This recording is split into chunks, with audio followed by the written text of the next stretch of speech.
Good morning friend. डे कंडो session के इस वीडियो में आपका स्वागत है। आज है तारीख 25 अप्रैल 2020 और ये है एपिसोड नंबर 34। अगर अभी तक आपने हमारे चैनल को सब्सक्राइब नहीं किया है तो चैनल को सब्सक्राइब कर लें और बेल आइकन जरूर दबाएं। यह वीडियो रोज़ सुबह 5 बजे हमारे चैनल पर अपलोड कर दिए जाते हैं। वीडियो को ध्यानपूर्वक देखिएगा क्योंकि इन्हीं में से लास्ट में आपसे प्रश्न भी पूछूंगा जिसका आंसर आपको कमेंट बॉक्स में देने होंगे। तो चलिए शुरुआत करते हैं। ये प्रीवियस क्वेश्चन है जिसको मैंने कल आपसे पूछा था। विद्यादान 2.0 यानी विद्यादान 2.0 किस मंत्रालय द्वारा लॉन्च किया गया है? तो यह जो है मानव संसाधन और विकास मंत्रालय द्वारा लॉन्च किया गया है। एप्लीकेशन मानव संसाधन और विकास मंत्रालय द्वारा।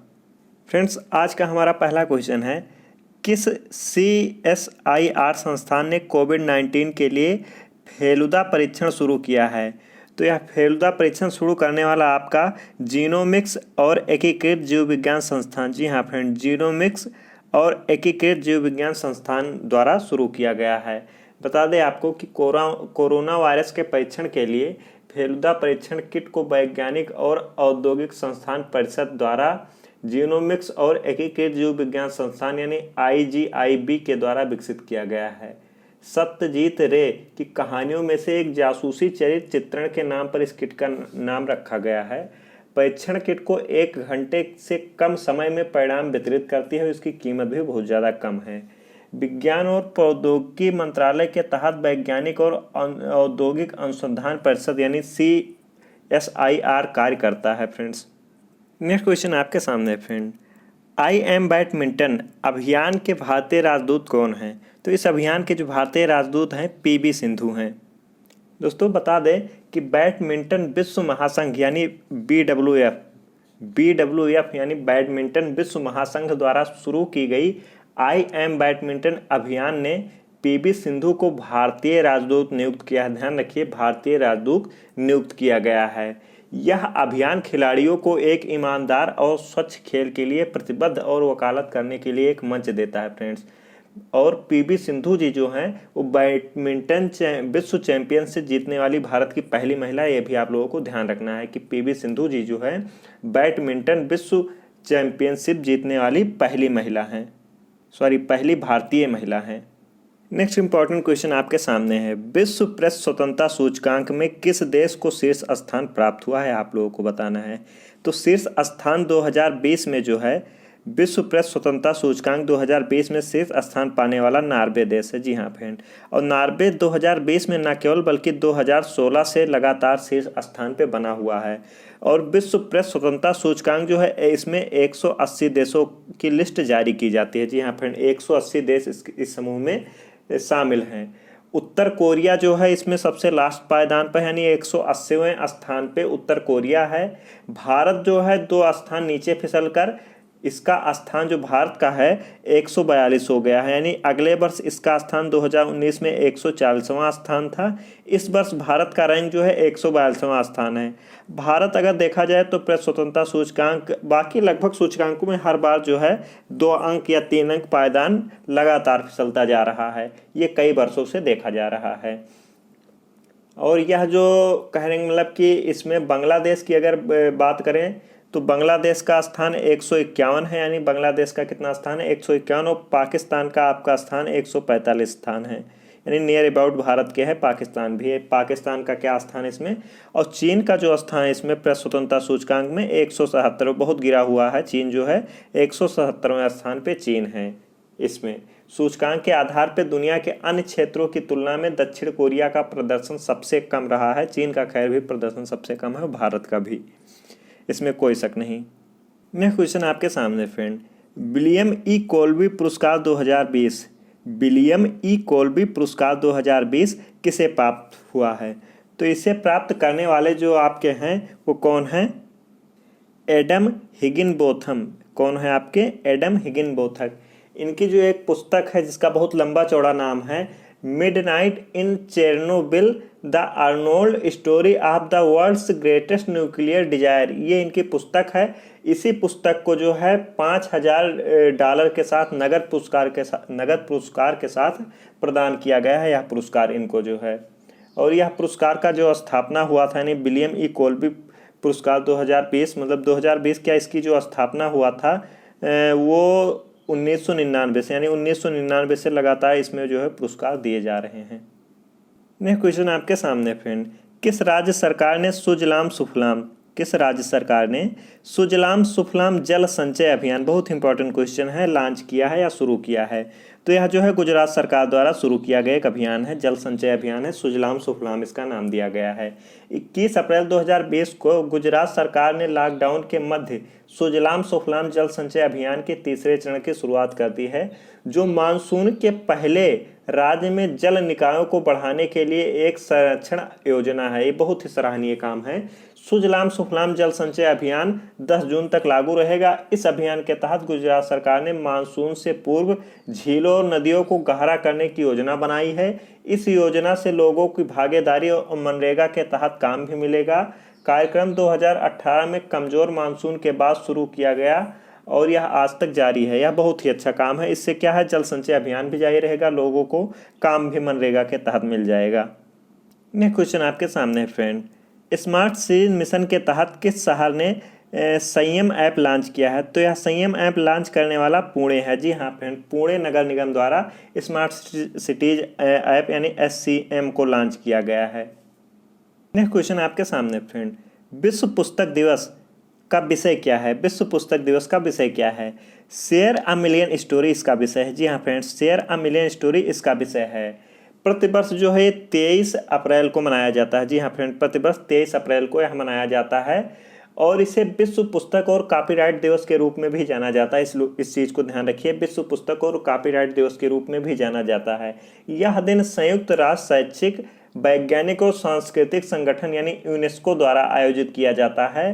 पहला विश्व पुस्तक दिवस जो है 23 अप्रैल 1995 को, जी हाँ फ्रेंड, 23 अप्रैल 1995 को पहली बार यह मनाया गया था। और विसेंट क्वालेट एंड्रेस के लेखक जो थे मैगुएल डे सर्वतेस, इनकी पुण्यतिथि पर यह जो है जश्न का मूल विचार दिया गया था। यह दिन जो है विलियम शेक्सपियर की पुण्यतिथि भी है। इसी दिन को जो है विलियम शेक्सपियर की पुण्यतिथि भी है। इसी अवसर पर यह विश्व पुस्तक दिवस मनाया जाता है फ्रेंड्स। नेक्स्ट क्वेश्चन आपके सामने फ्रेंड, 2020 तक भारत में कितनी भाषाओं को शास्त्रीय भाषा का दर्जा दिया गया है? तो शास्त्रीय भाषा को जो दर्जा दिया गया है वो 6 भाषाओं को दिया गया है। और ये बता दें कि भारतीय भाषाओं को जो है शास्त्रीय भाषा का दर्जा जो देने की परंपरा शुरू हुई वो आज़ादी के ठीक बाद शुरू हुई है। अनुच्छेद 351 के तहत भारत के कुछ जो है भाषाओं को विशेष भाषा का दर्जा देने का प्रावधान भी दिया गया है।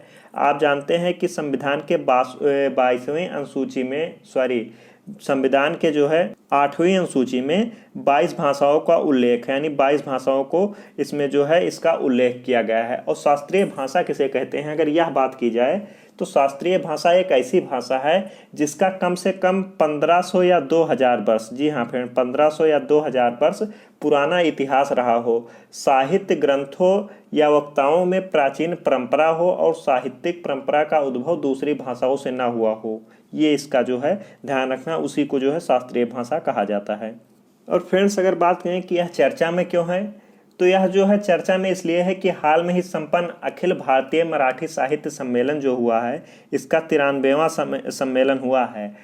अखिल भारतीय मराठी साहित्य सम्मेलन का 93वां जो संस्करण हुआ है, उसमें मराठी भाषा को शास्त्रीय भाषा के रूप में घोषित करने के लिए एक मांग प्रस्ताव पारित किया गया है कि मराठी भाषा को भी इसमें पारित किया जाए। इसका जो प्रमुख बिंदु है फ्रेंड्स, वो अखिल भारतीय मराठी साहित्य सम्मेलन, मराठी लेखकों को एक वार्षिक सम्मेलन जिसकी शुरुआत कब हुई थी, इसकी शुरुआत जो है मराठियों की जो है ये अखिल भारतीय मराठी साहित्य सम्मेलन का जो शुरुआत हुआ था 1878 ईस्वी में की गई थी फ्रेंड्स, 1878 ईस्वी में की गई थी। इस वर्ष इसका 93वां सम्मेलन था। तो कहने का मतलब ये हर वर्ष लगभग नहीं आयोजित की जाती, तभी तो इसका 93वां संस्करण हुआ इसका। और इसमें कितनी भाषाएं हैं? 6 शास्त्रीय भाषाओं के अगर हम नाम की बात करें तो 6 शास्त्रीय भाषाओं में आपका तमिल हो गया, इसके बाद में संस्कृत है, संस्कृत के अलावा कन्नड़ आपका है, कन्नड़ और तेलुगु भी है, तेलुगु, मलयालम और ओडिया है, मलयालम और क्या है, ओडिया। ये 6 शास्त्रीय भाषाएं हैं, यानी तमिल हो गया, मलयालम, संस्कृत, कन्नड़, तेलुगु और ओडिया।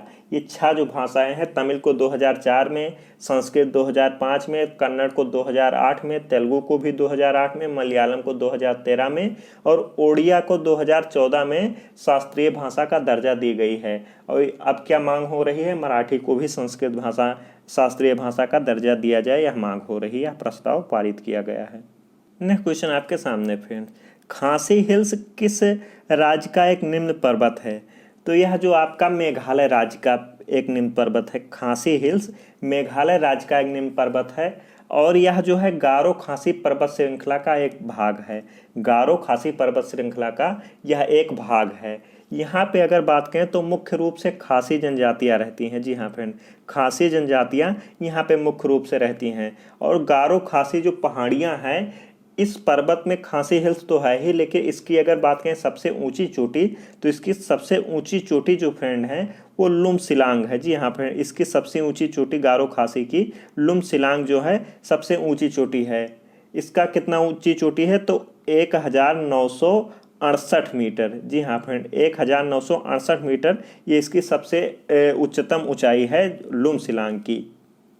लास्ट क्वेश्चन आज का आपके सामने है फ्रेंड, छत पर सोलर पैनल लगाने के मामले में 64% सौर रूफटॉप स्थापित करने के साथ छत पर सौर पैनल लगाने वाले राज्यों की सूची में निम्नलिखित में कौन सा प्रथम स्थान पे है? तो सौर पैनल लगाने के स्थान में आपका गुजरात राज्य प्रथम स्थान पे है। यह भी एक बहुत अच्छी बात है, इस क्वेश्चन को जरूर ध्यान रखिएगा कि सौर पैनल लगाने के मामले में गुजरात राज्य सर्वप्रथम स्थान पे। आइए गुजरात राज्य के बारे में कुछ जानकारियाँ आपको दें। तो अगर बात करें गुजरात राज्य की राजधानी, तो गुजरात राज्य की राजधानी जो है गांधीनगर है। और गुजरात राज्य का गठन कब हुआ फ्रेंड? तो गुजरात राज्य का गठन जो है 1 मई 1960 को गुजरात राज्य का गठन हुआ। विधानमंडल विधानसभा में 182 सीटें हैं और राज्यसभा में 11 सीटें हैं इसकी, लोकसभा में 26 सीटें हैं फ्रेंड। लोक नृत्य कौन कौन सा है? तो गरबा हो गया, डांडिया हो गया, भवई, रासलीला, लास्या, पढ़िहारी, ये इसकी जो है लोक नृत्य हो गया। यहाँ पे नदियाँ कौन कौन सी हैं? तो साबरमती नदी, माही, ताप्ती और सरस्वती नदी। बांध कौन कौन से हैं? तो बांध को ध्यान रखिएगा, सरदार सरोवर बांध जो कि सूरत में है, नर्मदा नदी पे स्थित है। सरदार सरोवर बांध नर्मदा नदी पे। दांतीवाड़ा बांध जो है बनासकांठा में है, ये जो है बनास नदी पे है आपका। उकाई बांध ये भी ताप्ती नदी पे है और धरोई बांध ये भी साबरमती नदी पे, यानी साबरमती नदी पे कौन सा बांध है? धरोई बांध है। राष्ट्रीय उद्यान कौन कौन से हैं? तो गिरि वन्यजीव अभ्यारण्य यहाँ पे है, नल सरोवर पक्षी अभ्यारण्य यहाँ पे है, कृष्ण राष्ट्रीय उद्यान यहाँ पे है, मेरीन राष्ट्रीय उद्यान है, कच्छ रेगिस्तान वन्यजीव अभ्यारण्य यहाँ पे है। 5 राष्ट्रीय उद्यान वन्यजीव अभ्यारण्य यहाँ पे आपको पता चले। पर्वत श्रृंखला की बात करें तो गिरनार और अरावली पर्वत श्रृंखला यहाँ पे हैं। 2 पर्वत श्रृंखलाएं गिरनार और अरावली पर्वत श्रृंखलाएं हैं। मंदिर कौन कौन से प्रमुख हैं? तो मंदिर आपका अक्षरधाम मंदिर, गिरनार, अंबाजी, पालीताना और सोमनाथ मंदिर यहाँ पे हैं। लोथल जो कि गुजरात में है, एक सिंधु घाटी सभ्यता का एक बंदरगाह नगर था, इसको भी ध्यान रखिएगा, कई बार पूछा गया है। फ्रेंड्स, आज का हमारा जो क्वेश्चन है जिसको आप लोगों को कमेंट बॉक्स में कमेंट करते हैं, विश्व प्रेस स्वतंत्रता सूचकांक 2020, विश्व प्रेस स्वतंत्रता सूचकांक 2020 में भारत का क्या स्थान है? इसमें भारत की रैंक कौन सी है यह आप लोगों को बताना है। 4 ऑप्शंस आपके सामने है, 140, 134, 131 और 142। क्या सही आंसर है? इसको आप लोग कमेंट बॉक्स में कमेंट कर दीजिए। और आज का सेशन यहीं पे समाप्त करते हैं। अगर आप हमारे चैनल पे नए हो तो चैनल को सब्सक्राइब कर लें, बेल आइकन जरूर दबाएं, इससे लेटेस्ट अपडेट आप लोगों को मिलते रहेंगे। वीडियो को आप अपने व्हाट्सएप ग्रुप, फेसबुक ग्रुप में शेयर कर दीजिए ताकि अधिक से अधिक लोग भी इसको जाने, समझें और लाभ उठाएं। चलिए, बहुत बहुत धन्यवाद।